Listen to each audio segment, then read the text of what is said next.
আমরা অতিরিক্ত ম্যাচুরিটি দেখাতে গিয়ে জীবনকে উপভোগ করতে পারি না। বড় হয়েছি, এখন আর এসব ইচ্ছে মানায় না। লোকে কি ভাববে, সমাজের চোখে ছোট হব, এগুলো এখন বাচ্চামি আমাদের কাছে। এইসব কিছু ভেবে আমরা প্রতিনিয়ত নিজের ইচ্ছে, শখ, স্বপ্ন নিজের হাতে মেরে ফেলছি। অতপর নিজেকে মৃত্যু মনে করে অনুভূতিহীন হয়ে জীবন পার করছি।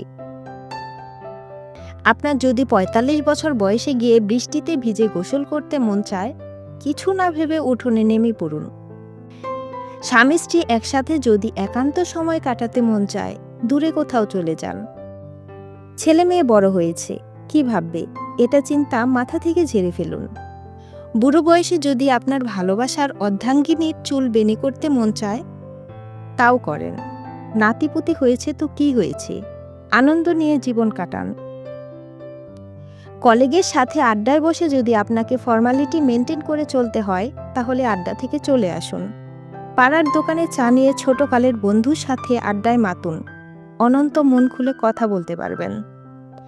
প্রেমিকার হাত ধরে ভালোবাসি বলতে মন চাচ্ছে, কানে সাদা গোলাপ ফুল দিতে মন চাচ্ছে, পায়ে পায়েল পরাতে ইচ্ছে করছে, করে ফেলুন।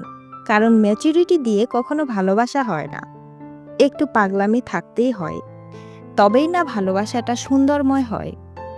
লাল টুকটুকে শাড়ি পরতে মন চাইছে, বয়স বেড়েছে, মানুষ বলবে বুড়ি বয়সে কত শখ। ভাবুক না, আপনি শাড়ি পরে ফেলুন। দরকার পড়লে হাত ভর্তি চুড়িও পরুন, একটা টিপও পরেন। নিজের ইচ্ছাটাকে মাটি চাপা দিতে নেই। জীবন ছোট, লোকে এমনিতেই আপনাকে ভালো চোখে দেখবে না। তাদের কথা ভেবে অতিরিক্ত ম্যাচুরিটি দেখাতে গিয়ে জীবনকে অসুন্দর করে তুলবেন না। ৩০ বছর বয়সে যে শাড়িটা পছন্দ, সেটা পরেন। কারণ ৬০ বছর বয়সে শাড়ির চেয়ে আপনার ওষুধ বেশি প্রয়োজন। নিজের ভালো থাকার জন্য হলেও একটু পাগলামি করুন। সুন্দর করে জীবনকে উপভোগ করতে পারবেন।